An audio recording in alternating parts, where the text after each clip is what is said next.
right, we're now recording legitimately. We're meeting today with Carl Hammer at Carl Hammer Gallery, and Carl and I have known each other half our lives. Hi, Joanne. And I think Carl is a really wonderful, exemplary dealer. You know, you've been doing this like 30 years, more than 30 years. 33 years. And previous to that, you were a high school teacher? High school English and social studies teacher. It was actually kind of a humanities program where you got both credits for, because I had both an English and a social studies or history major. In Evanston, right? At Evanston High School. Right? Yeah. And how the hell did you get from being a social... I taught social studies too and ended up in the arts. How did you do that path? I got here just by becoming, well, it was a lot of things. I mean, the high school had a lot to do with it because we were all caught up in the times. It was, Evanston has a very diverse population, as probably most of you know. And whenever the Northwestern student body would go out into the streets and march over open housing or anti-Vietnam War protests, Evanston Township High School would flock out the doors and join the cause, and so it was being caught up in that whole period of time that I recognized. It really kind of revolutionized the way I look at things and my whole aesthetic. And my former wife and I wanted to start collecting because we just thought collecting art would be kind of a cool part of our sharing and our growth and but what to collect, and we because of the times again we decided that we didn't want anything to be elitist about our collecting, and then we decided because the term grassroots, I don't know if you remember that, but get back to it, that was the whole thing. Even teachers would come in with their combat boots on, or field boots, and it was common now then to start seeing teachers arrive with blue jeans on, and everybody was wearing sideburns, or so there was this whole expression that I remember being kind of right at the core of what we were doing. It's called getting back to our grassroots level of doing things. And we thought, well, what is grassroots art? And I couldn't think of anything more grassroots than work that was done by the common, non-academically trained artist. And that's where we started collecting it. That's why we started collecting it. Didn't have an idea what we were collecting. I'm sorry that you're sitting on the floor. I would offer you my seat, but I'm kind of ensconced here now.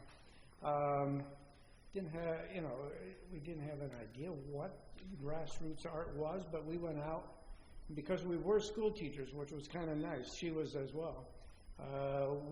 Every vacation we'd hit the road. We'd travel down to, I made some major scores in the South, and that was kind of the other thing.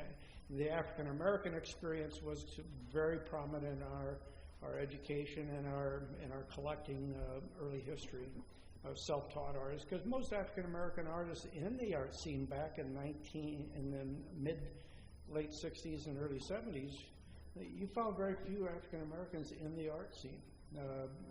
Academically wise, I mean, there's guys like Richard Hunt, but he was kind of an exception to the rule.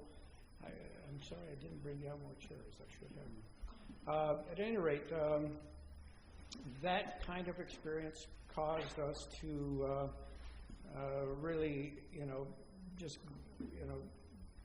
grow by way of experiencing things, going out, making mistakes, collecting things, defining what we were doing, sharing it with other people. And in many respects, I guess we were one of the real early pioneers in this field.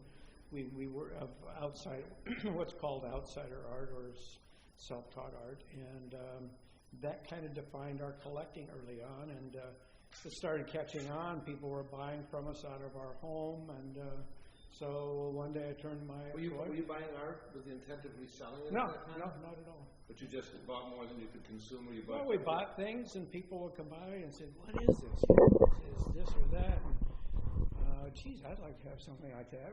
And we started, you know, we had a little, we bought a little, purchased a little farm up in Manitowoc, Wisconsin, and we kind of turned that into a little, it was called Pine Creek Farm Antiques, and we kind of turned that into a little summer kind of business, and you know, had business cards and everything. I mean, this goes back more than 33 years. My gallery's been in existence for 33 years. I would say this goes back almost 40 years.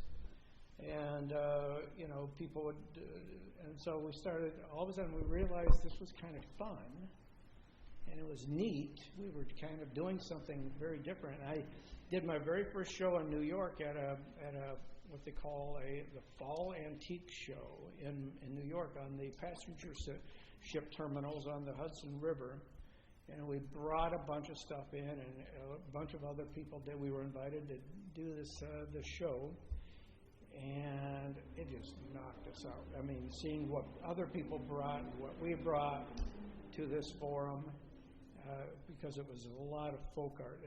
Museum of American Folk Art in New York kind of was like an unofficial sponsor.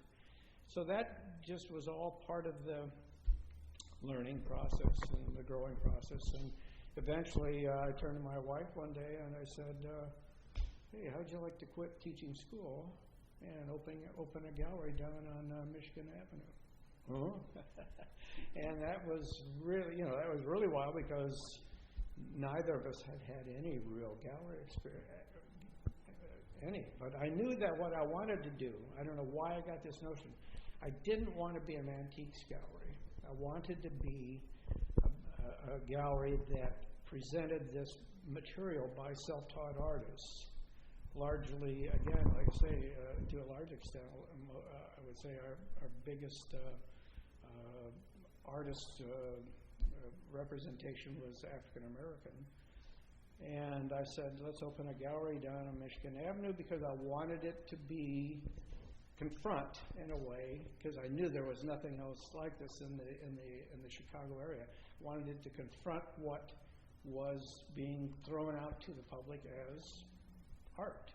And I wanted to throw this into the ring and have this be accepted as legitimately as academically trained art sources were. One person that was already playing with that idea, and to some extent, was because her artists were bringing in artists that they were discovering. The artists were really the sharp guys, because they were the ones out there doing the foraging and the scrounging around and turning up things that were really neat. And that was the Images group, and they would be bringing in Phyllis Kind, who was the gallery, and saying, "You ought to really do a show of this guy named Howard Finster. He's a kooky old preacher down in Somerville, Georgia, and he's turning out some really interesting stuff." So, based on their pressure on her, she opened up a show of that work, and voila, it was a big hit. But at any rate, we devoted ourselves to it exclusively. And sure enough, those same people showed up on our doorstep, the artists, and they were the ones that were really enthusiastic about what we were doing. We then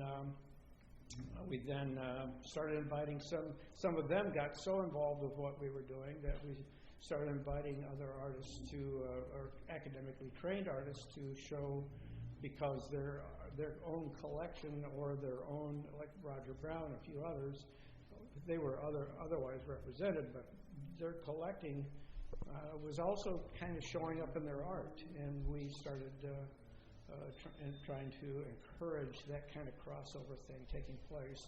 So we started showing slowly, but nevertheless surely involved the academic realm into our gallery at that point in time as well, a few years later. And then it just kind of became a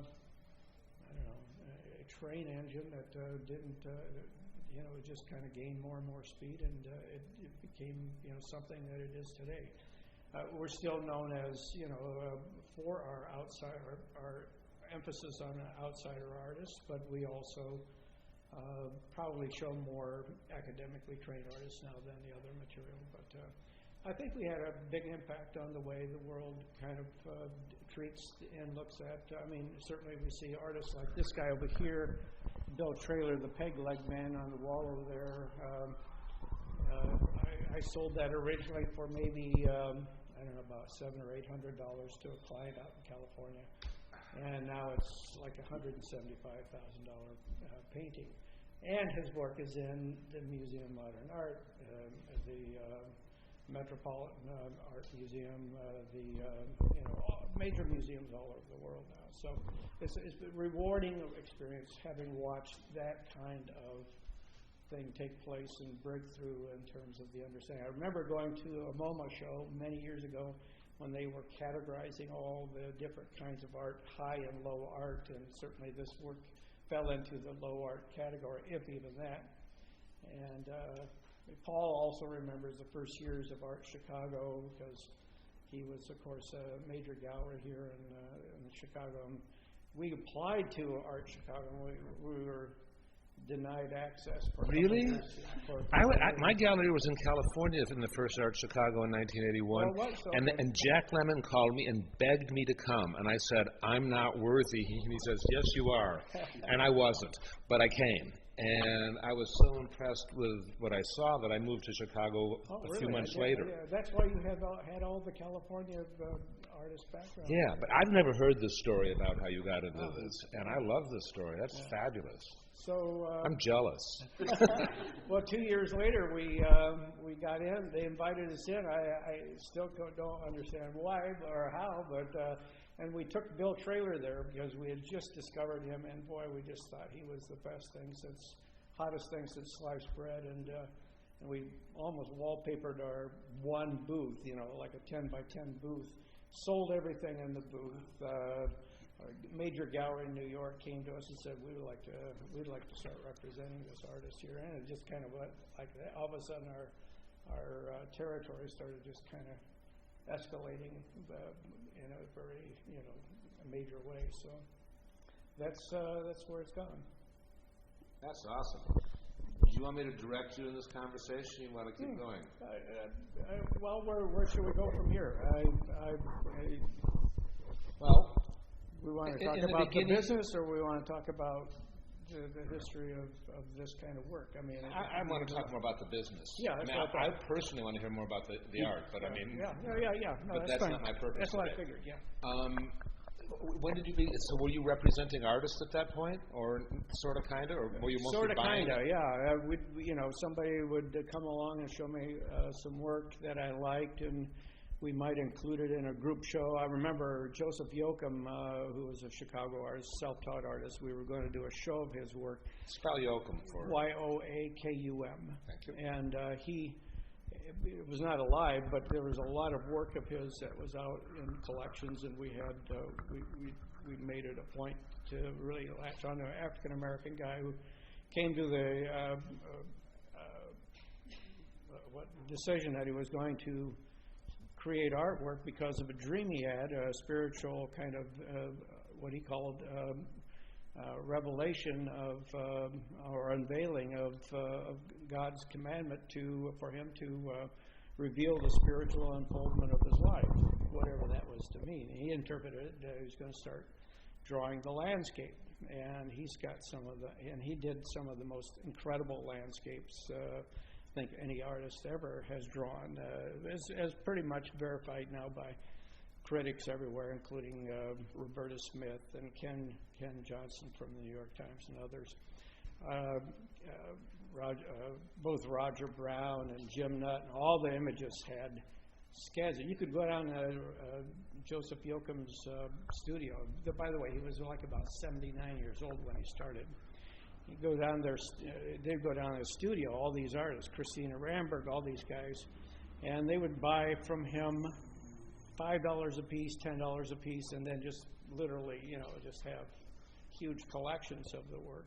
Anyway, we decided to do a show of his work. And we wanted to do a show of his work and his influence on contemporary artists, mainstream contemporary artists. That was a big landmark show for us. It really put us on the roadmap, and so that was kind of the direction we headed in at that point.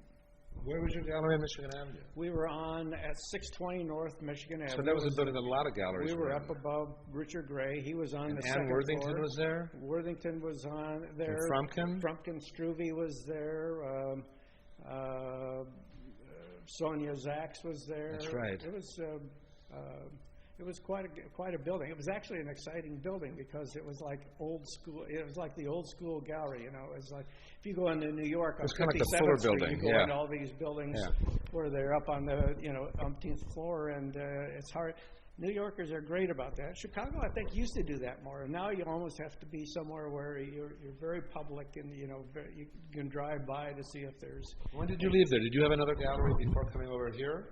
No, we moved over here, on the corner of Wells and Superior. That's right. So that was like in the early 80s? 13 years, yeah. And then we've been here since the year 2000. It feels like longer. Okay. That's cool. So, how many? I don't know which questions to go with. How many artists do you work with? And then I want to break it down into estates and living and represent, etc. I would say that we probably work with living artists. We probably work with maybe right around loosely 20 living artists. Some more regularly than others. Like Mary Lou Zelazny, we try to give her a show every 3 years. Is that often in your mind, every 3 years, or is that not often? No, it's not. But I know I start feeling a little pressure from the artists. Sure you do. I mean, 3 years is, I think, a while. And I start, a lot of artists want, and used to get, and we used to be on a schedule, too, where we showed a lot more often or more frequently through the year.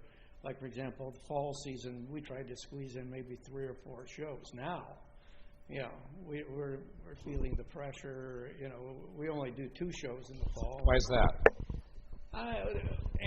We put a show up, and all of a sudden, bam! It seemed like it was coming down. It was like, and we'd get people coming into the next show and saying, "Oh, I thought Mary Lou Zelazny was out," and it was no, that show was last month. Does it affect your sales? I mean, I think we're much more effective with the show having more airtime. Really? Because we can literally get people in and really work. Everybody's got a busy schedule, and it always seems as though we can really work on the artists and get the kind of publicity that we need for the artists. So, yeah, I think it works for. And plus, it gives us a little more sanity. Plus, I'm a little. There's a point in time where I probably view myself as being more of a private dealer than I am a public dealer. So can you define that? What's a private dealer? Private dealer would be somebody who shows artwork, but mostly by deceased artists or what I would call secondary market work. Should we define secondary market? Secondary market is work that's already been sold once and has gotten back into the marketplace via the gallery or a dealer. And a number of dealers have made huge names for themselves here in Chicago and New York. There are major galleries in New York that are just deal on to the public that way, and they're known for getting in really great. It doesn't mean that they represent any. It means that they usually don't represent any specific artist, but they get artwork either consigned to them or that they purchase that from people or at auction or something like that, and they bring it back to the marketplace for a second time. Does your private dealer secondary market activity include artists you represent? I mean, like David Park, I'm thinking of. We've done that. You've done that, right? What? You've resold work of his. David Park? Yeah. Don't know who that is. Who am I thinking of? David who? David Sharp? Okay, let's go with him. David Sharp. Oh yeah, we have a huge secondary. In fact, a lot of our sales of his, where he's probably our best-selling artist. We probably sell his early work better than we sell his contemporary. Now, how do you feel about reselling works by artists whose work you sold the first time? Do you feel like, how does he feel about that? I think it actually enhances the artist's image to the public. I think, because they're always interested what's new about David Sharp, and we always get that question, what's happening with David Sharp? So, frankly, I think it enhances the reputation of the artist. I think so too, but I've run into Valerie Carberry will not do resale of artists she represents. Oh, is that right? I mean, I have a client with a really nice Jim Lutz that he wants to resell, and our essentially only options to put it up at auction. And I find that I think part of a dealer's responsibility is to take care and do whatever they can for the artist, and part of it is, protecting the prices, protecting the work, and getting it out there. Yeah. William Lieberman, too, doesn't do resale of artists. Interesting. I have never had that conversation with an artist of mine. Or at least they've never brought it to my attention. And frankly, I hadn't even considered that it was... Me neither. I was shocked when I took this piece to Valerie, and she says, no, thanks. Huh. Interesting. Yeah. Very interesting. I would think having it in the gallery would only enhance the... Brings more people in the door. Sure it does, yeah. And you're propping up the artist's prices. You're protecting them. Yeah. Some artists, though, feel like they're being undermined because, you, a dealer, would get a larger percentage out of a first sale than a second sale, and the artist isn't getting any money. In California, there's a residual royalty. There is a residual they do, royalty, right. But and in Europe, but not in Illinois, so that the artist gets nothing out of a secondary market sale. Yeah. But I still think it's a service to them. I think it is too. But I guess it's just perception. Are you working presently with artist estates? Yes, I am. We represent Don Baum, the Don Baum estate. We represented for a long time the Henry Darger estate, which is right over here. This piece right here with the little girls with penises over here on the wall. And we were also represented the Bill Traylor estate when I read this catalog that the Smithsonian was going to do the show called Black Folk Art in America. This was back in 1981. They sent me a catalog for some reason. I hadn't really had much association with the Smithsonian up until then.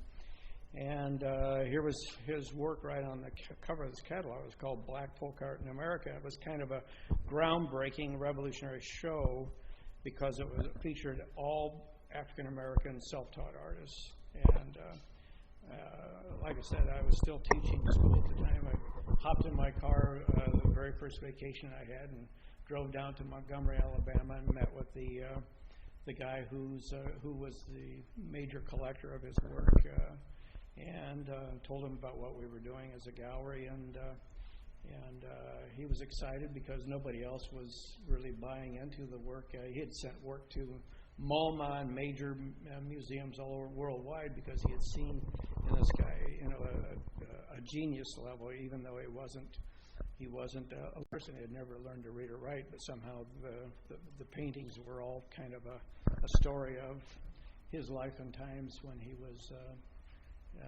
both a slave and a sharecropper farmer. So that was pretty powerful. When I saw when did Traylor die? 1949. Oh, okay. So we do both, and I think it actually for me it makes life a lot more interesting. I mean, I'm happy to be representing both artists who are deceased, and we represent estates. But then there's a third portion. I mean, then you're buying some material outright for resale. Exactly right. Mm-hmm. But this is like most dealers that you'll find in Chicago are only involved in representing living artists. A handful. Yeah, well, yeah. And a handful. Probably in the neighborhood of 20 living artists. Right. Now, it dawned on me as I was thinking about coming over here today, and tell me if you're not comfortable talking about this, but I feel like you've gotten screwed a few times in terms of working with estates and stuff.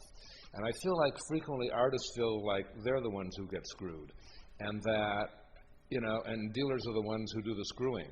And having, teaching a course about empowering artists and having been a dealer, I feel like artists and dealers are a lot on the same side, and maybe most artists don't necessarily feel that way, But I feel like you've gotten the shaft royally a couple of times. Yeah, we have. But it's also part of the.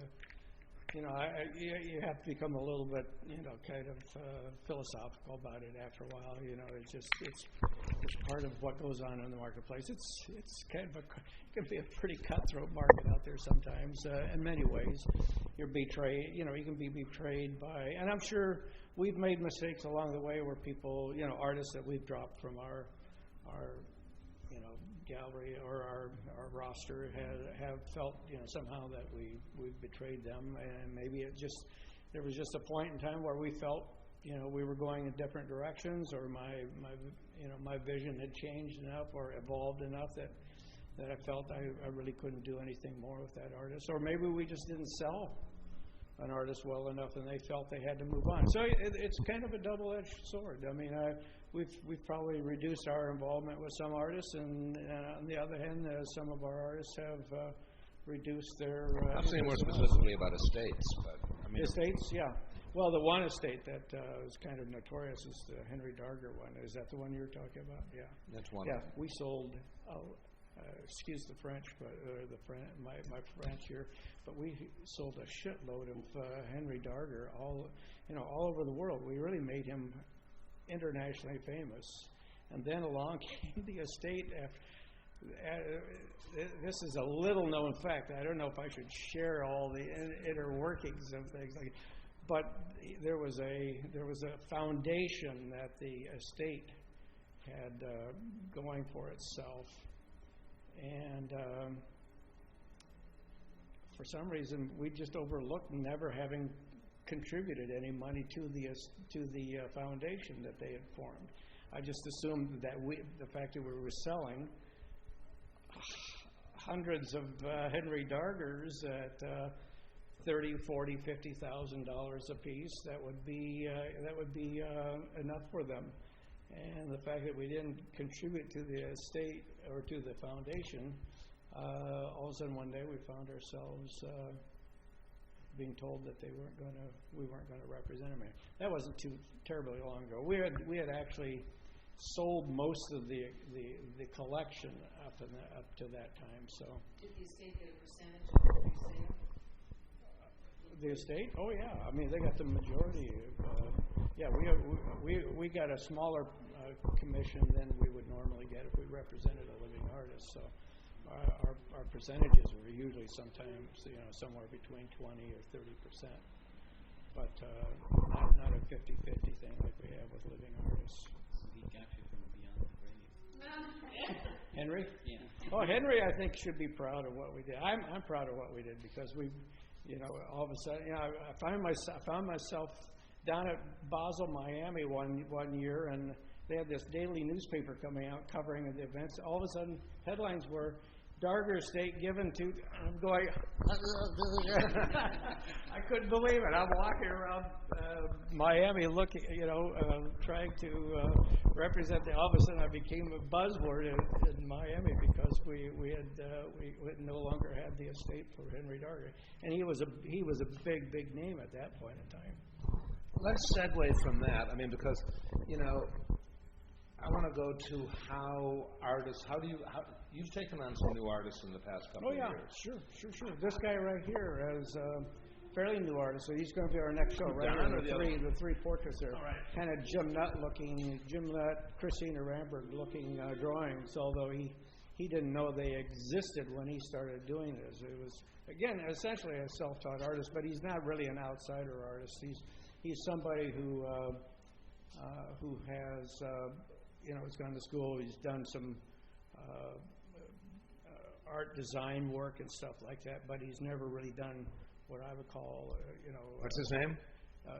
He calls himself CJ, which I hate the initials for some reason. I wish he could just go by the name Chris, but I think he's been told somehow. It's funny how people come with preconceived notions about what they need to do to sell themselves. CJ. Yeah, right. Yeah. What's his last name? Pyle, Pyle. Right. He's from Indianapolis. And so we. So how did that happen? How we get him, or? Yeah. Someone said that he would be we would be the right gallery for him, and so that person came with him. And the very first show, we had to pay them a finder's fee of 10% on everything we sold. But we sold a lot, and we kind of were the inaugural gallery that he was really featured in. Really a neat guy. He's played for all kinds of rock bands. In fact, he does his drawings on the backside of album covers or album sleeves, and he was a drummer for Cheap Trick and a bunch of other pretty well-known bands. But he's now trying to make it as an artist. Just had a show recently in New York, so hope it goes somewhere. Did you have anything to do with that show in New York? I did, yeah. I set that up, right. So you got a percentage? No, I didn't. No, I was just happy to. But one could. I think if I pushed it, I could have. You think you're better off not getting it? I'm not a greedy person in that respect. I want the most. Yeah, part of the motivation is to get the artist's work to see a broader audience, to jack up the prices, right. To enhance sense of rareness. Mm-hmm. So I think you're. Do you feel like it's part of your chore task to get artists exposure outside of your gallery? Oh, absolutely, yeah. Well, as much as you can in museum shows and things like that. But we're always happy that other galleries around the country are interested in our artists. I need to say as an aside here that I think this separates Carl from a lot of other galleries in Chicago who feel like only dealing with the work that's in front of them is all that they're supposed to do. And, I think this is a proper kind of service that a gallery earns their percentage on by doing, as opposed to some other galleries that don't work on the artist's behalf to the same extent. That's cool. So, all right. I don't know where I want to go from here. How many artists have you taken on in the last 3 years? 2 years. 2, 3. 2, 3. Trying to think. Is Don an on and off relationship? This is a fairly new artist for us. I think he's been with us for. Who's that? 2 years. This is Cameron Gray. He's a young guy. Lives in. I guess I would say probably 3 or 4 actually. There's another guy, Eric Day. Have you heard of this thing called Art Prize? Yeah.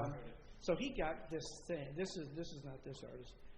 Eric got this major prize with Art Prize. I think he won like $25,000 for his artwork. I gotta look him up. Eric, what? These push pins. Right, I saw that. You panned the art for being too. Yeah, I didn't like it. Gimmicky is what your word was. I'm sitting in front of Sunday morning TV one morning, and Charles. Corral? Not Charles Corral, but Charles. What's the guy that has replaced Charles Corral? He's on Sunday morning. Oh, I don't watch that. Charles Osgood. Osgood? Charles Osgood. That's okay. Right. And all of a sudden, here's this artist, and I'm going, wow, that's pretty interesting. And I was really fascinated by with the work. It was figurative. I like art. If you look around, the work that we feature. Again, I'm kind of a product of Chicago. Chicago has kind of been immersed for a long time, as you all probably know, with this, figurative element in art, and especially through the Imagist painters. And so that's part of what has kind of indoctrinated also my own aesthetic. Believe me, I've had to go to school by the kind of what we call street education, just by getting where we are today, because I've had absolutely no art training at all, other than what I've immersed myself in through personal experience. So here I am. I'm watching this thing. I thought, wow, this is pretty neat, because he did these portraits made out of push pins, 5 primary colors. And so I was in New York. I was doing a show there, and the woman who did the bit for CBS Sunday Morning, her mother is a good client of mine and has bought a ton of our artwork from us, mostly outsider material. And she came up to me in the booth. She said, I've got this artist, she said, who his name was, what he did. And I said, oh, yeah, I saw him on CBS Sunday Morning. So she said, well, he's just delivered a bunch of work to a couple of clients here in New York. Would you like to come and sometime and see what the work looks like? And I went over, and so it just seemed the natural thing. We said, yeah, we'll take a stab. How often are you seeking out artists now for exhibitor representation purposes? All the time. You really? Yeah, I mean, I don't have a closed mind to it. I'm not as inclined to, I mean, I don't pursue it as actively as maybe some people would. I mean, if it happens, it happens. I mean, I'm always reading about somebody's work. I was just in New York the other day. There's this body of work that's at the Herschel Nadler Modern. He had a show there. He's deceased now, but he had a show there in their gallery in 1960, and they just rejuvenated or kind of put that body of work of the estate back together again, and are doing a show right now as we speak. And man, it just knocked me out when they sent me the catalog. I've done a lot. I've had a lot of associated. In fact, Herschel Nadler Modern was the gallery that I introduced Bill Traylor to, and because they're a New York gallery and I was a lowly Chicago gallery, the New York gallery really helped launch Bill Traylor's career into the stratosphere. I mean, all of a sudden he's was selling to all the European galleries like Carsten Greve and others that were just absolutely wild about the work. So we've had a great relationship, and when I walked into the gallery and saw this work, I knew it was for me. So I'll probably have some bit of that work for a show here in the gallery as well. So I'm always kind of open to it, but it has to just really, hit me alongside the head and say, wow, And there are artists who are introduced to you that you haven't sought out that you work with also, like CJ. Yeah, CJ, right, just almost literally just kind of walked in the door. He was introduced to me by somebody who was his rep, and that was, to me, a real rip-off, but at any rate... yeah, I had that happen to me once, too. I conceded that at first. This other guy, the pushpin guy, I didn't realize it when we scheduled an artist or a show with him or a gallery exhibition, that he had somebody who was his personal manager. And, of course, personal managers always have to get their 10 or 20%. And I eventually had to sit down with him and say, Eric, listen, the galleries are going to do the same job that your personal managers are going to do for you, if they're really conscientious. I said, I want your work to be, so I've got a gallery lined up for him in L.A.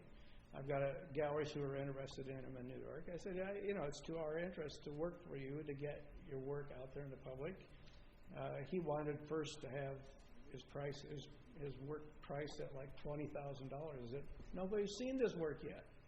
Well, it takes me so much time. I said, well, it's true. It's a lot of effort that you put into this. He's invented this process where, the push pins are all really, like a grid. I mean, they're just perfectly placed, but, as you walk away from them, this image appears, and just like this piece does. I don't know if you recognize that when you walked in. If you stand back there out in the hallway and look in here, you'll see this woman's face by this artist, and then as you walk in towards it, you lose the image, but you start picking up the little individual pixels, which are, in this case, little tiny paintings. What's the pushpin artist's name? Eric Day, D-A-I-G-H. Thank you. Yeah. And these shows in L.A., etc., are you getting a percentage? No. So the norm is that you don't... I'm just happy that they're getting the exposure. He got a big, huge... Honda came along and gave him a big, huge commission. And so at the Armory Show in New York last year, he had a mural with just the Honda logo on a door handle in push pins. It was a gorgeous thing. I'm going to say about the size from that wall over to that wall, and was maybe about 9 foot high. And of course we got credit, Carl Hammer, courtesy Carl Hammer, the artist. and Carl Hammer Gallery. So I'm happy that comes through.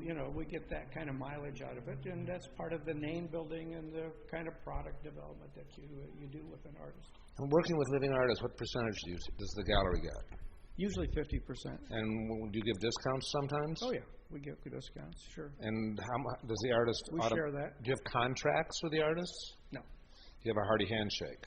Hearty handshake. And you have a consignment agreement? Consignment agreement? Yeah. You give them a receipt? No. It's old school. It's old school. A handshake is our word.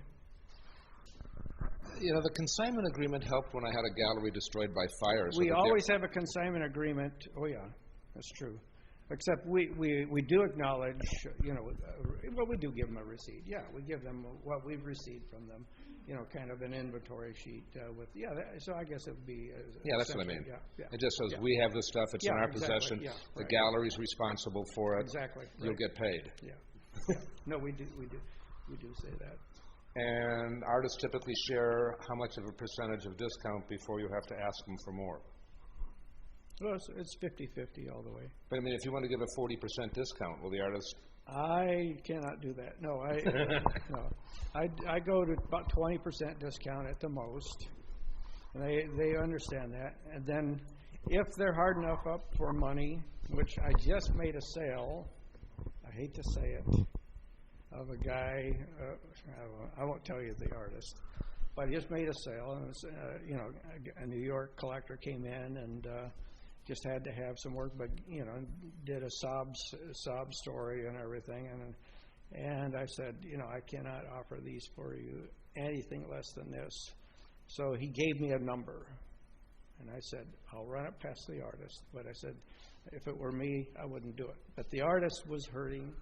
And when I told him that, he said, see if you can get a little bit more. I went back to the collector. I said, the artist would like, X number of dollars more. And the guy said, okay, I'll do it. So we did the sale for him.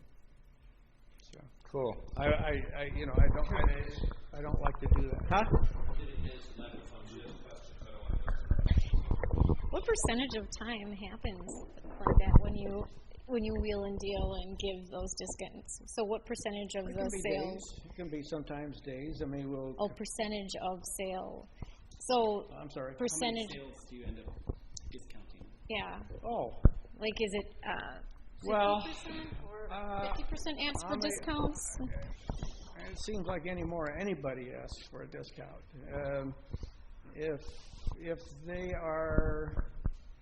If they are someone that we have dealt with before, we are a little bit more generous than we would normally be. If they're not someone that we've dealt with before, or would maybe like to deal with, we might, give them a 10% discount.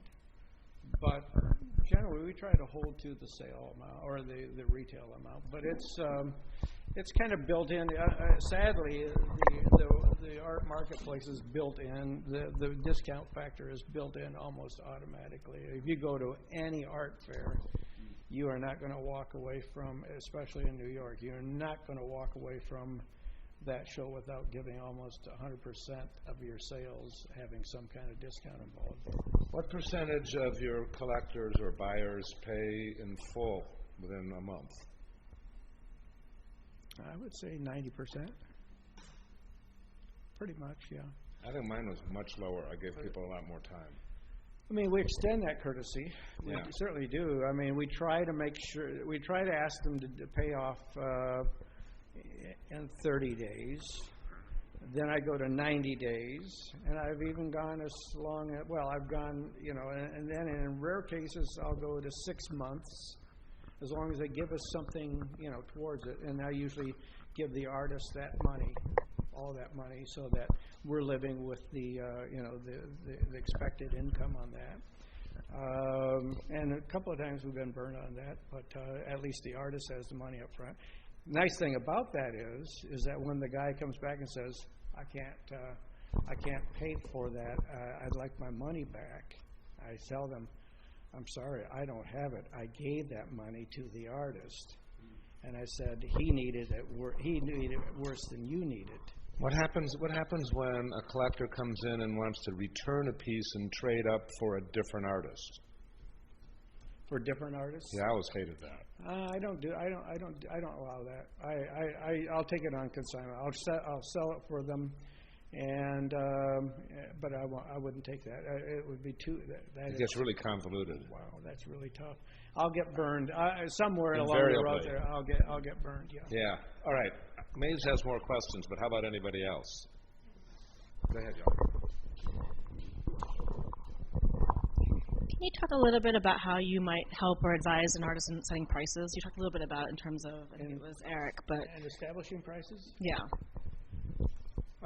Yeah, Eric is a good example because he thought his work was worth $20,000. I said, you know, even at $10,000, we're going to have a difficult job because you're new, nobody knows you, but the work is unique and interesting enough. That's where I think we should start. And they were pretty good sized pieces. They're probably about the size of this work right here. And so he really, really reluctant. I mean, it was like dealing with a child almost. I mean, he was really reluctant. What stage of the relationship was this discussion happening in? Early on enough? We hadn't had the exhibition yet, but we had shown a couple of pieces in the gallery. I think we had even made a sale or two of them. But he says, "Well, it's so much work, and these I get these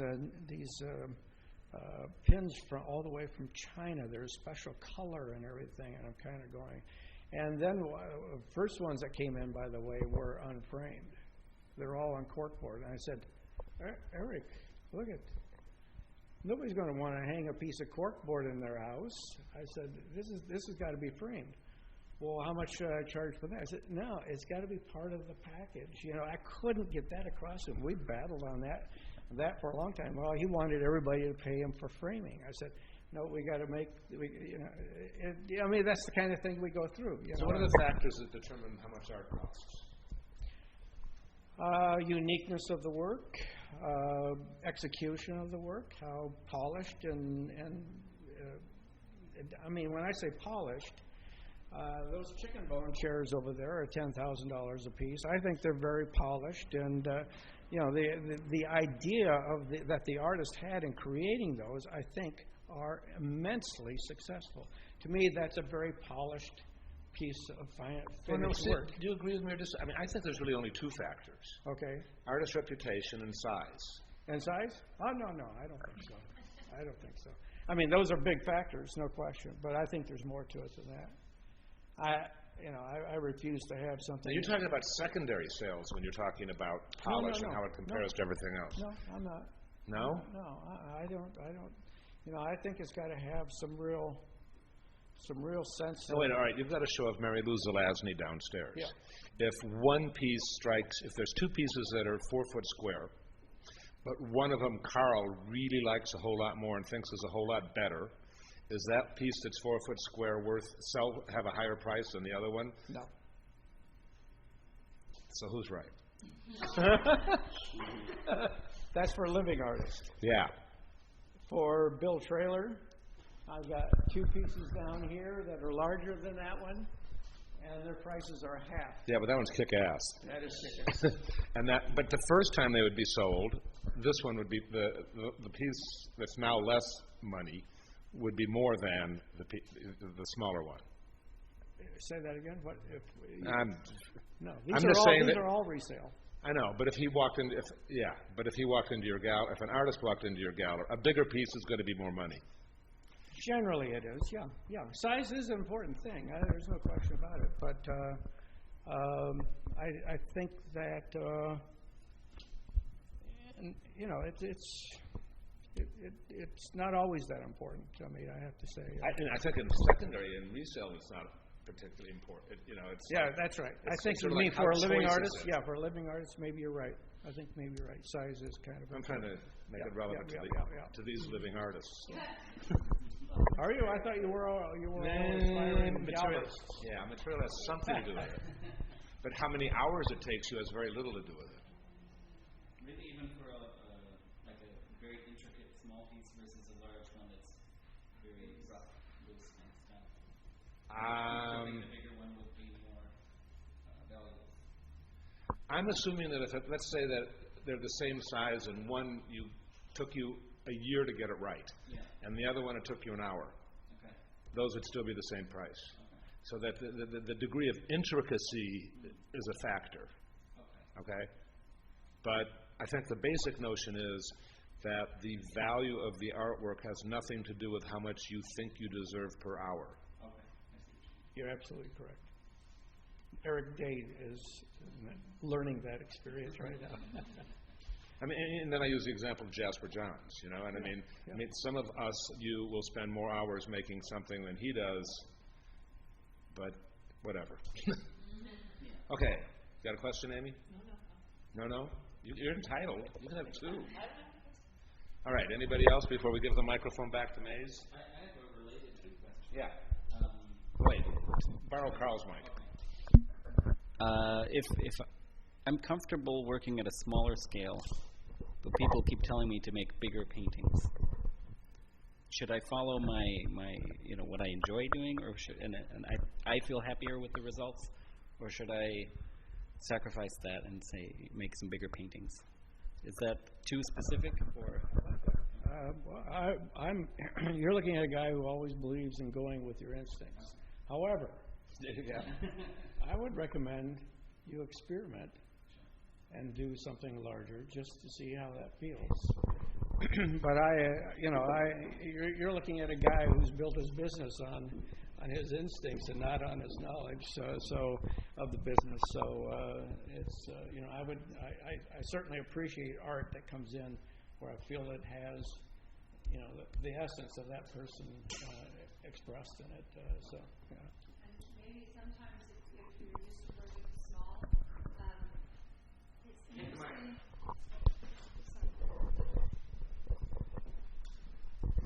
If you're used to working small, sometimes it's interesting to go find other go out and it's kind of sound really weird, but go out and scout locations. Yeah. When you're in a location like let's say you're in a place with really high ceilings and just a bigger space to fill up, then you can visualize your art that looks more intimate, but the size is actually going to be bigger. So what you're doing is you're projecting your art into a larger space where it does what you want it to do and feels like you want it to feel. However, I also feel that again, Bill Traylor, you probably already know this by now, but he's like my all-time favorite artist.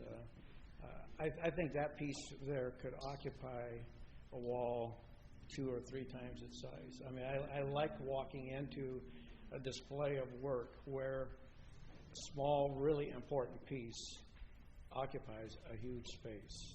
Yeah. Just because all of a sudden that space now tells you that piece is really, really important. Yeah, I think I'm mainly talking about it in terms of an exercise of how to bridge that gap of if you're talking about wanting to see about working big, sure. it may be a strategy. All right, Maze. Round 2. I have a reputation, I guess. You mentioned that we were talking about you looking at artists, and you said that you look at art and artists all the time. Do you ever look at local artists? Local meaning Chicago area specifically, and what venues do you look at, or where do you find these people that you are looking at? Well, I've gotten worse as I've gotten older about going to all the venues in town that take, where exhibition of younger artists' work take place.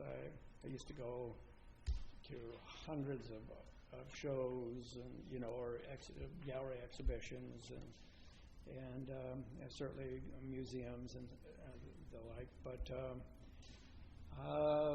I probably the venues I use now are probably more the art fair experiences. When I go to Miami, I'm really focused in on that. I mean, or the Armory Show in New York or any other art fair, I'm always looking at material that's there that I feel, might, and I don't even have to feel that I want to show that work. I just, go there to inform my eye and to also, if there's something I think is really appropriate for this gallery, then I might pursue it. But and then we get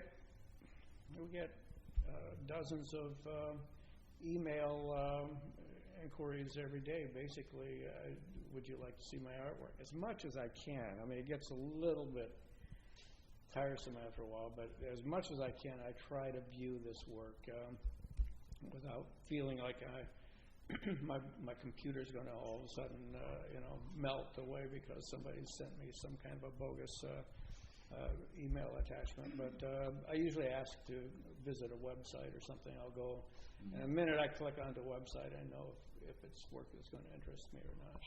Have you ever gotten an artist from that process of this blind email to you without an agent or without a finder's fee? I would say it's probably pretty weak percentage or small percentage, but maybe a couple.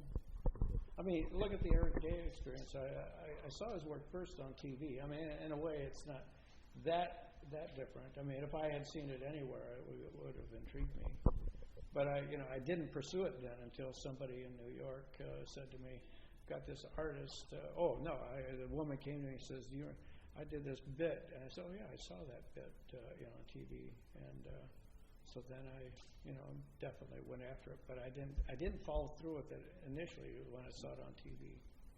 So when you are looking for artists for your roster, you must think about what your current clientele is looking for and wants. So what is more important to you? Good, well-done art that fits into a niche, good, well-done art, or work that fits into a niche that you have not filled that clients are asking you for? Well, one of your assumptions is incorrect, because I never have thought of taking on an artist because I think I could sell them to my clients. It's always been, maybe this is a rather selfish perspective, but it's always been based on, does it satisfy me? And this probably is sounding a little bit egotistic, but I've always felt that the public's going to have to buy Carl Hammer's aesthetic instead of the me trying to find what their aesthetic is and match. I'd have to say I didn't always do it that way, and sometimes I would think about, well, I don't really love this, but I think my audience will, and I would never sell an art. I wouldn't. And I that's have what to be happens. so totally wiped out by it that I know that even if I don't sell a single piece, I'm going to be happy I did that show. Yeah, that's what I'm confessing to, is that what sells is the stuff that the dealer is excited about, and it's hard to fake that, And when I don't know, I think you're wiser doing it that way. Isn't that like the artist painting or producing something that he thinks is going to sell versus what he wants to do? I think it's real similar. Yes. Chris has a question. I think it's very interesting, some of the opportunities that you've given your artists or afford to them. And I'm just wondering, from a gallery standpoint, what would you say that an artist should expect from a gallery? Well, first of all, respect. If they've made the commitment, you mean, to show your work? Yeah, respect, transparency, honesty about what's going on. Are you comfortable telling your artists who bought their work? Yeah, I am actually. I am. To me, it's a contract that I have with an artist that they don't go out and start double dealing. That's the other question. What do you expect from your artists? Well, that's one of them. Yes. If I ever found out that an artist was selling, and I have done that, selling behind my back, the artist has dropped like a cold potato, or a hot potato rather, I guess, just because I'm doing my level best to, promote that artist. I've got to survive just as badly as they do. And believe me, right now, survival is really tough in the art world. So, especially the galleries. I mean, my kind of gallery right now, a lot of people are thinking is probably a prehistoric animal. It's doomed to exist because of the presence of the internet and all the different concepts of the new gallery, the pop-up galleries and stuff like that. So, I'm a little bit of a, at some point in time, I think maybe a dinosaur that, or at least the Yeah, but you have really good ethics, and I don't think that's going to go out of style. No, but it doesn't always sell art. No. It doesn't always sell art, but it gives Carl Hammer a good reputation. That's but a big asset. That's good. And I've also suffered through something. We've been so successful at selling the art. Now, not all outsider art is good, and everybody. And that's the difference between me and maybe 90% of the other dealers that are showing outsider artists. A lot of people don't make that discrimination, and I've chosen only to really represent what I thought were really master artists who just happen to be self-taught. And what has happened to me is that I've gotten these guys on over the period of time now. It's my audience has gone from this base to about this base. So we're looking at a pyramid here. So I'm dealing with this little population of people versus this population of people that I used to sell to, because that very piece over there once sold for like about $800 or $900. Now it's $175,000. Who's going to buy it? I mean, I'm looking at this very seriously. I'm being very honest with you. So, that's what I probably worry about most, because I'm getting these wonderful things back. The recession has hit us. People are now saying, oh, Bill Traylor, his prices are way up here, and how are we going to pay for Mary and John's college education next year? So all of a sudden I get a phone call. Carl, would you like your peg leg man back to sell again? Of course I would.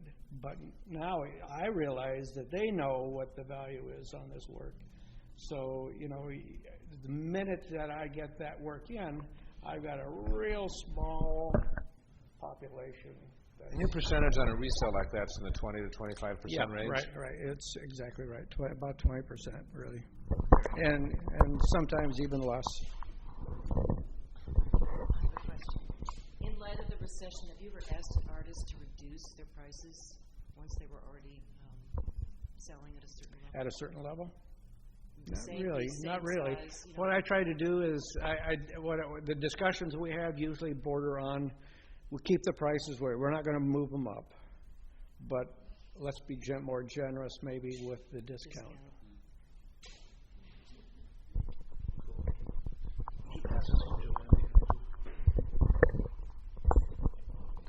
This is kind of a question for both Paul and you.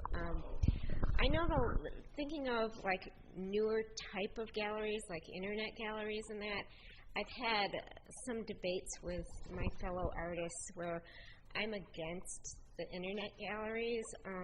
There's one gallery, U Gallery, that takes 50% commission, and all they do is pop your image up on their website, and if they sell it, they take 50%, which I think is ridiculous. And my argument is if artists show on those sites, they're doing a disservice to them and also to gallerists. And so my question is, do you find that in any way a threat to the future of galleries? Oh yeah, definitely. But I have to say, maybe 50% of what we sell is on the internet. I don't know if you really. You mean off the website? I'm amazed. Well, just the artists that people know that we carry. Somebody will write me and say, do you have any Henry Dargers? I'll fire off 4 or 5 images of Henry Dargers that I have in inventory. And they'll buy from the internet. I would have never, ever in my lifetime have ever bought anything that I didn't see and confront, walk up to, and say, "Wow," that kind I bought a work of art from a Saks once. Well, A Lucas Samaras. Well, yeah. And it was all I black. think I couldn't see it. I said, "How will I buy it?" Yeah, I have to say I bought things, but I knew the artist, and once I saw the image, I knew that it was.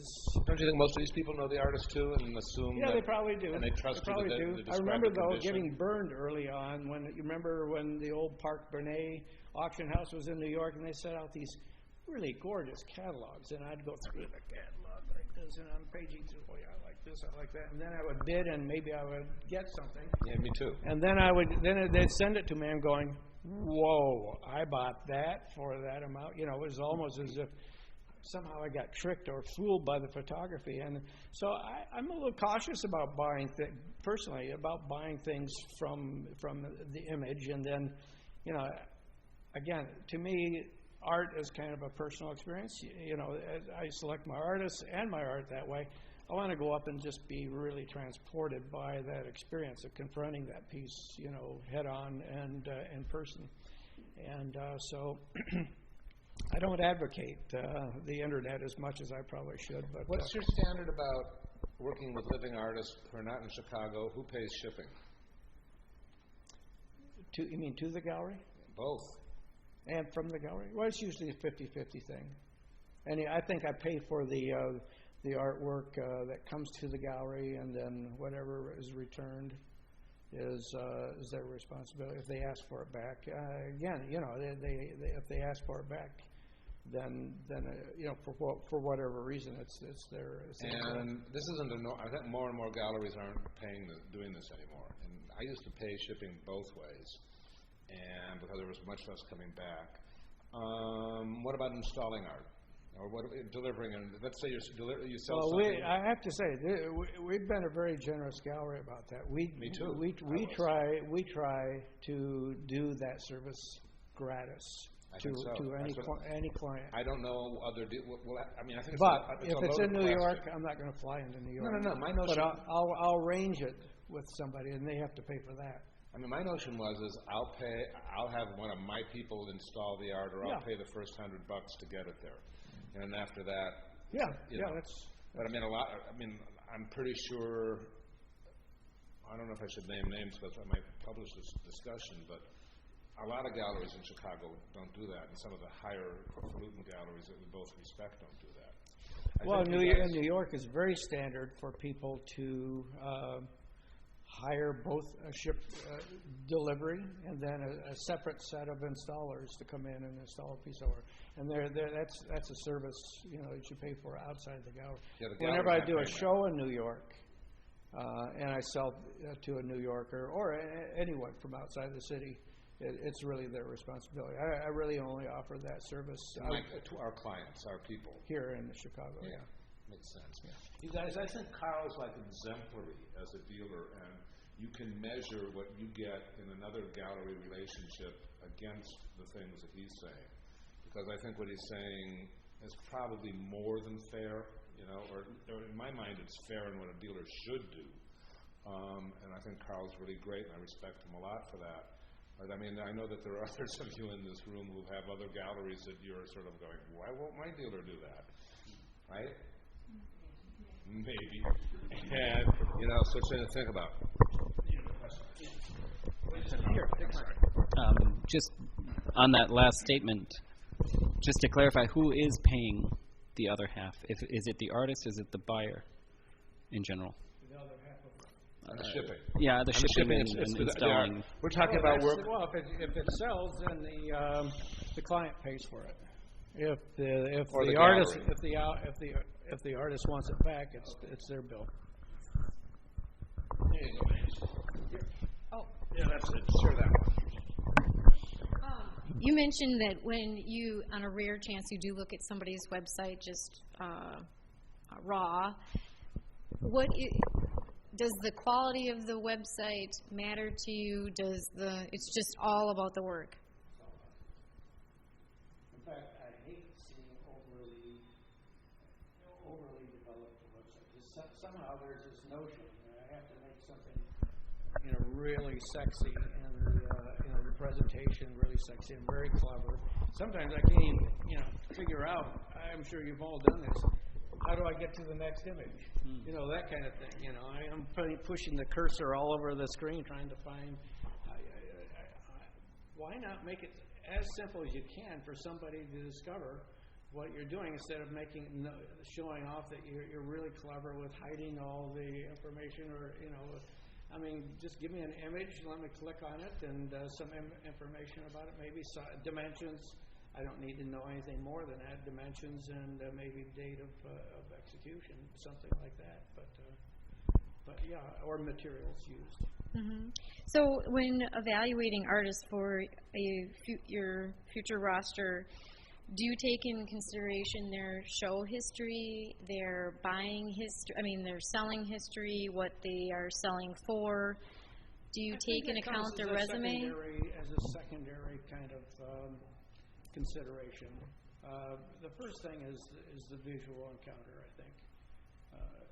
That certainly comes as the first step for me. I have to have some kind of interest. Now, don't forget, you just heard me say a few minutes ago, encountering a piece of artwork here versus if somebody sent me that image there cold, I may be totally turned, think, that's, some sci-fi freak or something is sending me some work, or, I might, hopefully you'd have more work to show me or something. But then, so for me, the best thing is somehow, probably, that I see your work, in person, head on somewhere. If that's not possible, then I think, and I have gotten, that's how I was introduced to C.J. Pyle's work. When I saw that, I knew instantly I wanted to follow up on that some more. But I didn't make an instant decision. I rarely make an instant decision about an artist until I've seen the work physically, and so the internet, I think, is a great vehicle for me to explore and look at somebody's website. But boy, I just want something very plain and simple. If you have a bio or something attached to that, that's fine. But the very first thing that I would look at would be the visual image of the work itself. So when you were approached by Henry he was dead at the time. He died in 1973. But so were you the first gallery that they approached? Or they did the MCA several first? Several galleries. He was at the MCA. Yeah, and then and the very first show he was given was in 1976 by the Hyde Park Arts Center. I wasn't even in business, and I didn't know a thing about Henry Darder, so I didn't catch up with Henry Darder till maybe the mid '80s. Somebody, artists would bring in his art, and I sold a few of his works. Secondary market that people brought into me, and they were all selling for like about $3,000 or $4,000 a piece, something like that. In the 80s. In the 80s, right. And then because the estate owners knew what we were doing, and we had been around long enough, and they had watched our success. They came to us one day. He was always calling me and saying, "What would you do?" I said, "Well, I would do this or that." They were stored in the most horrible method, and I got on their case about these are valued. Someday these are going to be worth a lot of money. How did you know that? Because the art world itself was treating Henry Darder like a rock star. About to emerge, and I knew that this work was going to go like into the stratosphere. But I heard that the MCA had passed on him before I offered it you. To him for $1 million. The whole, the estate, actually, the 30 pieces. One person came forward and said that they would buy it for the MCA, and put up the money for it. I forget. It was a finite number. It wasn't the entire estate, but a huge collection. We were literally looking for someone the museum to be Henry Darder's museum. In other words, that they would have year-round. Henry Darger received year-round exposure at the museum, so it meant you always had to have something on display at all times. $1 million. They would have the responsibility of archiving or dealing with the archival material, like all of Henry Darger's little drawings and tracings and everything, and to deal with that and keeping essentially kind of a pretty significant library of all the records dealing with the man, and they weren't willing to do that. So that's where that fell apart. And it wasn't my decision because I wanted to see it right here in Chicago, stay right here in Chicago. And our second choice was the Milwaukee Art Museum, who had a significant collection of his work. But then the American Folk Art Museum in New York said they would do all those things. And because of their new location, which was right next to MoMA, it just seemed to be a natural thing, and the estate owner said that's where they wanted it to go. So they got the books. I don't know if you know the story about it, but there are like 12 volumes of books, 16,000 pages of typewritten storytelling, and so they get the whole shebang, and it's theirs to. Now they just closed, so the estate is in. The estate is in a big dilemma. I don't know if they are in a dilemma or not, but what do they do with this collection now? Roberta Smith just came a week ago, wrote an editorial saying save the Folk Art Museum because look at the artists they had, and they named Henry Darger and a bunch of others. And what's going to happen to this was that the Smithsonian wanted the collection. That meant it was going to leave New York and go down. And the Smithsonian is notorious for accessing stuff, but it goes into their basement and is in storage for maybe 20 years before they do something with it. Or they might even sell it off behind your back at some point in time. So. Which they wouldn't do the whole thing. I mean, the Smithsonian is really a great institution, but it has too much stuff, and they don't have the opportunity to display it. The other was the Brooklyn Art Museum, and they didn't want it to leave New York.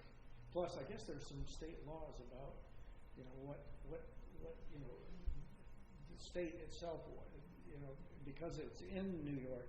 They didn't want it to leave New York, and there were restrictions about it passing over into Brooklyn. Not Brooklyn, see. So Brooklyn is New York. What was I thinking about? There's another museum outside of New York.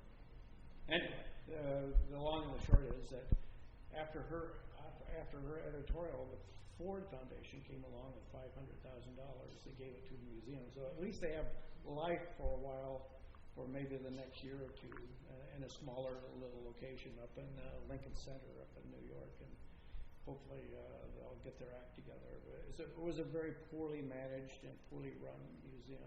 A lot of volunteer and unexperienced, non-professional experience or help in the museum. So that's what their problem was. But so, do you have any left? I'm getting them back now. I literally sold everything that we ever had, but I am getting them back, just like I'm getting back Bill Traylor right now. I'm rich on art, but low on cash. That's basically is that we're getting the work back, but it's costing whoever's going to buy the work.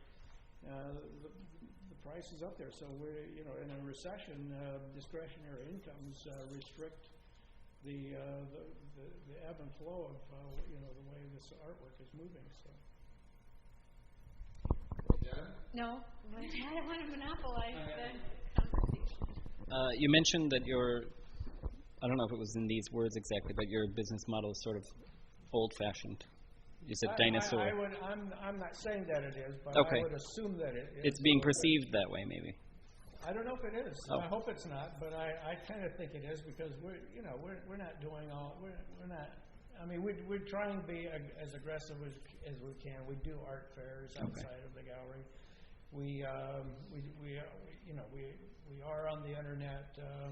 Well, that's my question. We send out great, I think, announcement pieces. Like, for example, there's a dinosaur right there. Does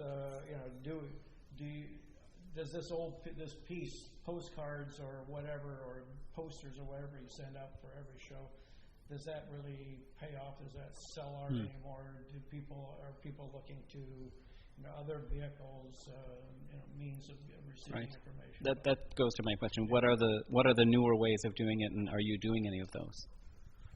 It sounds like you're on the internet, well, so that's one. I think it's the young lady over here just talked about some of the ways that art is being sold and offered through the just the internet gallery. I know that Rona and a couple of other galleries here in Chicago. I don't know if it was Donald Young or Richard Gray, but they were invited to be a part of remember this art fair that was an internet art fair? This was last January, the VIP art fair. VIP art fair, that's what it was.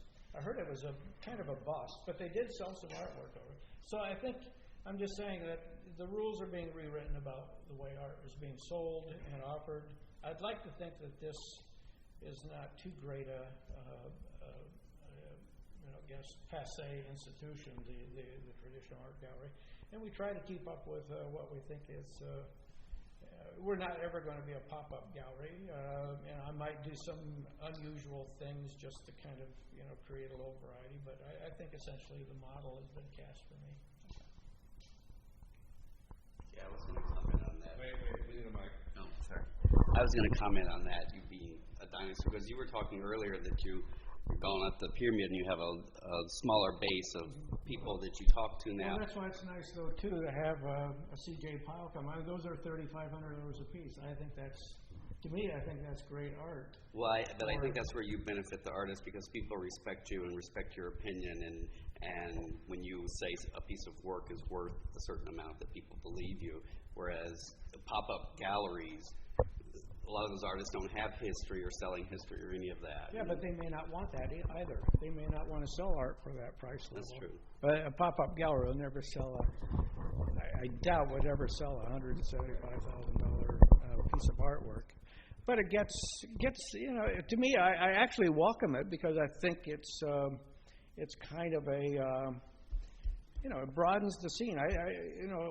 It also educates a broader audience. Eventually, I think one of those guys is going to say, hey, we ought to go over to Carl Hammer Gallery and check out a young artist like this guy or this guy or a couple of other guys, or even let's go look at Bill Traylor or Henry Darger. I guarantee you, when I have a Henry Darger show in my gallery the next time, and I'm close to having it because I'm getting a couple more pieces in, I'm going to have a jammed house looking at his work. When I did the Armory show for a couple of years in New York, and I put a couple of Dargers up on the wall, we had lines of people just standing there taking notes and looking at everything. I mean, I was always amazed at the impact that he had on young artists. Hey, he's trying to focus on questions that are relevant to the group of artists. All right, let's talk about promotion. If you had 500... I should have offered everybody a bottle of water, so I feel like you're getting... But you just came from lunch, right? So. Yeah, that's it. Okay. If you had $500 to promote a show, what would you do? If I had $500... Yeah, what's the best return on investment to promote a show? If you had $500...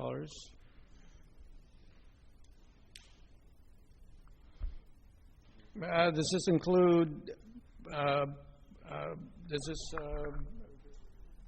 Is this the advertising for it, or anything? So if your budget was $500, the promotion and of that's it, what would you do with that $500? What you really mean is if you have $500, what should you do, right?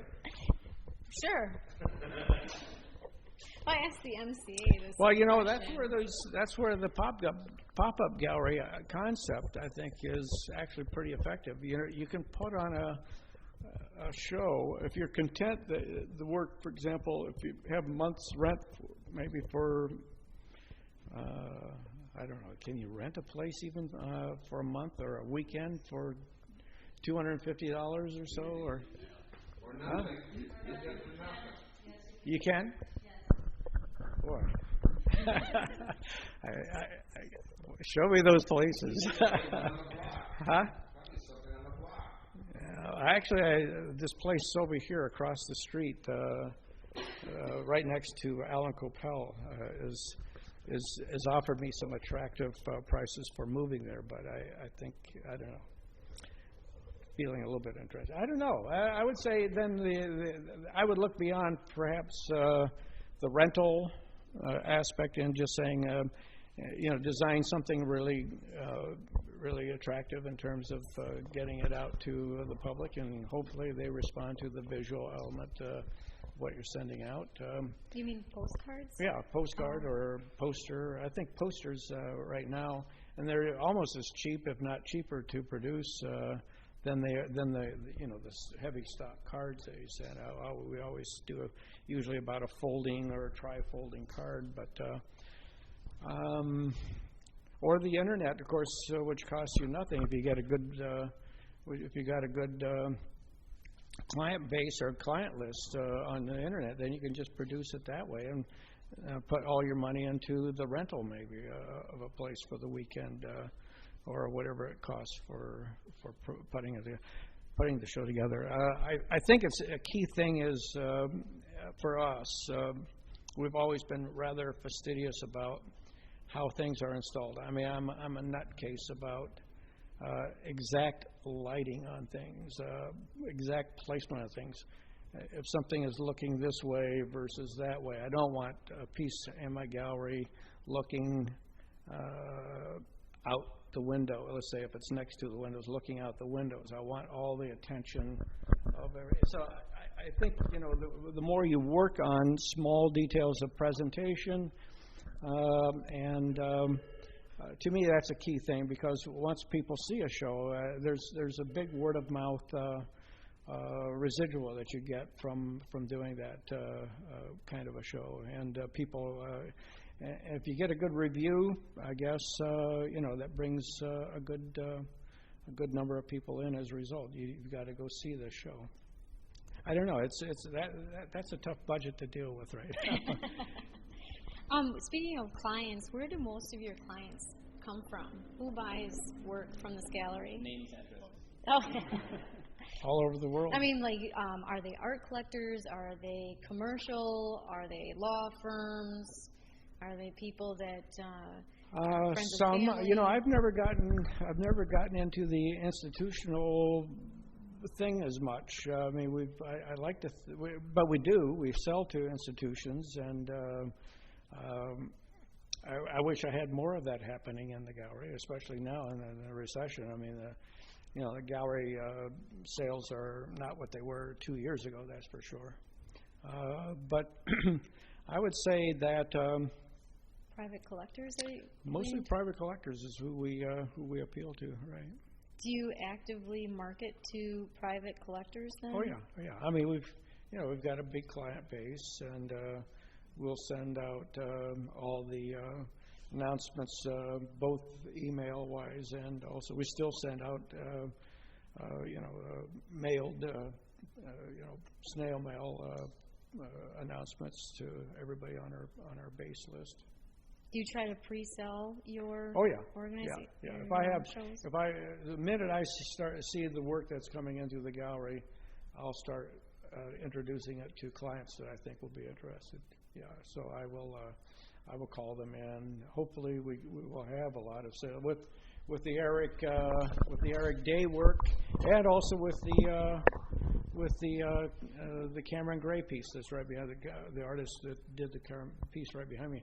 The last show I did of his, we had most of the show pre-sold before the show opened, which was good, because I knew certain people would be interested in certain pieces of a particular artist's work. I forgot what I was going to say. I think we should wrap this up in like 5 or 10 minutes. Okay. And does anybody? Maze has more questions, but Eric has today.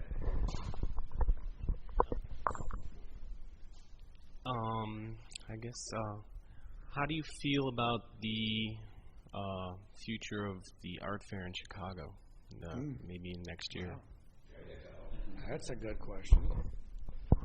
That is anybody's guess. First of all, Art Chicago is dead to the rest of the world, unfortunately. I still do it because it gives me a great Chicago presence.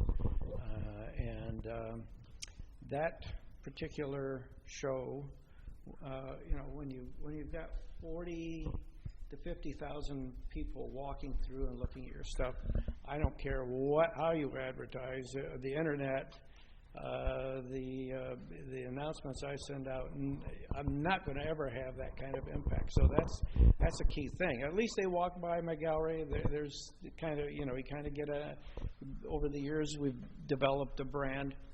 But unfortunately, that show also only really right now appeals to a really fairly local, what we call it's mostly a regional show. It's not an international art fair, really, even though they'll have a couple of dealers from maybe London or different places around the world.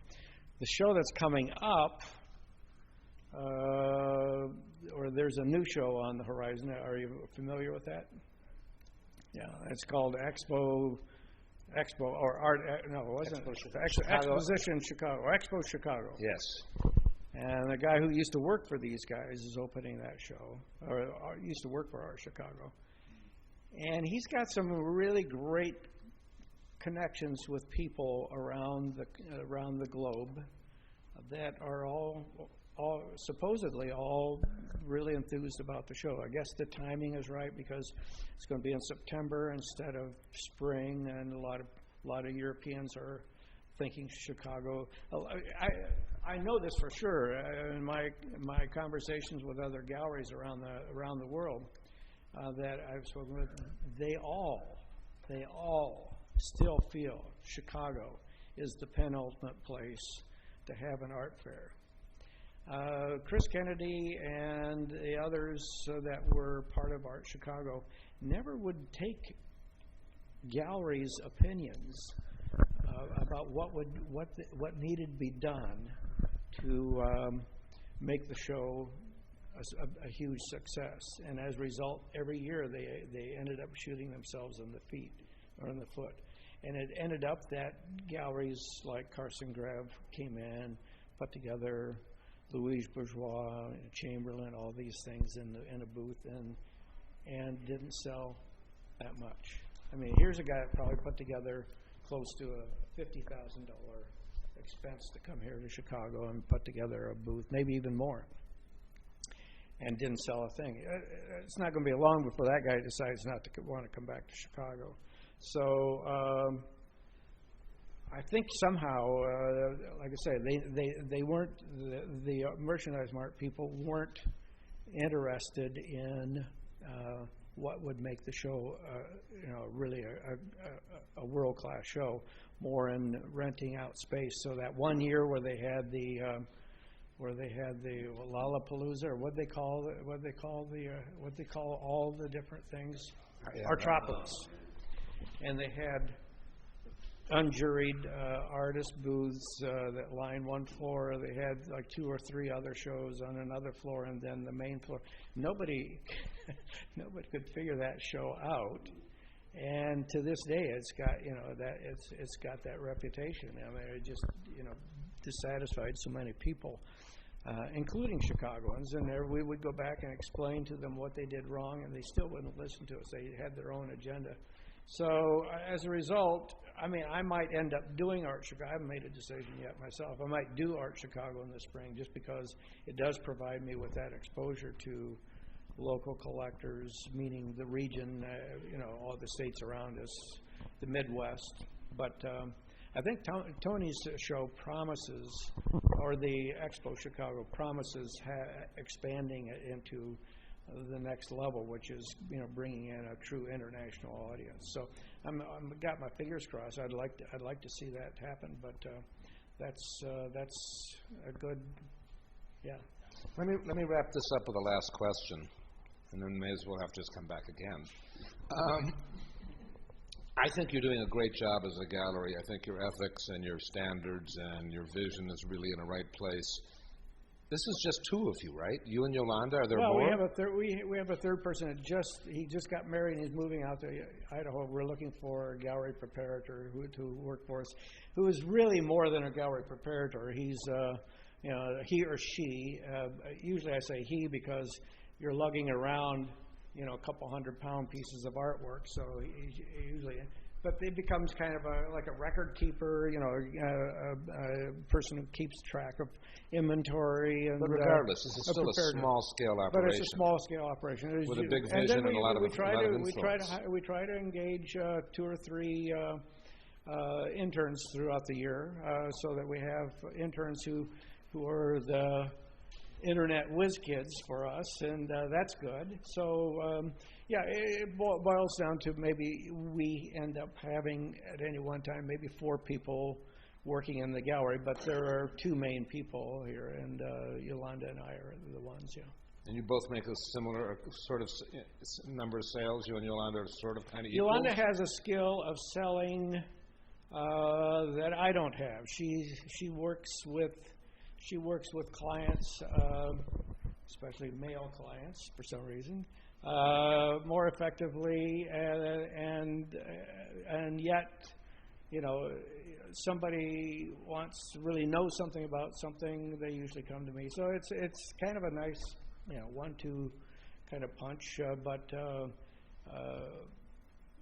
I would say the sales go 50-50. Yolanda's got a memory. I have to say, my age is catching up with me in terms of my memory. If somebody walks in the door, she'll go, Carl, this is so-and-so who bought such and such from us 15 years ago. I go, I've never seen this person before in my life. Who are you kidding me? And so that is invaluable to me. I mean, it is so invaluable because now I can tell the person, oh, yeah. Please don't read this as that I'm being terribly phony about it. But I said, boy, it was a long time since we've seen you. I mean, having somebody like that work for me is so invaluable. Otherwise, I'd be going, who the hell are you? You know, it's that kind of feeling sometimes because my brain is just absolutely, you know, totally. You know, it's like, I guess I got to get a bigger. Yeah, but the good news is we forget that we used to be able to do that too. That's true. That's absolutely right. Yeah. Well, awesome, Carl. This has been great. I think you've been really forthcoming. I think I've learned a bunch. I respected you a lot before I walked in, and now I respect you even more. That's very nice. And this has been really good. So everybody clap. Thank you so much.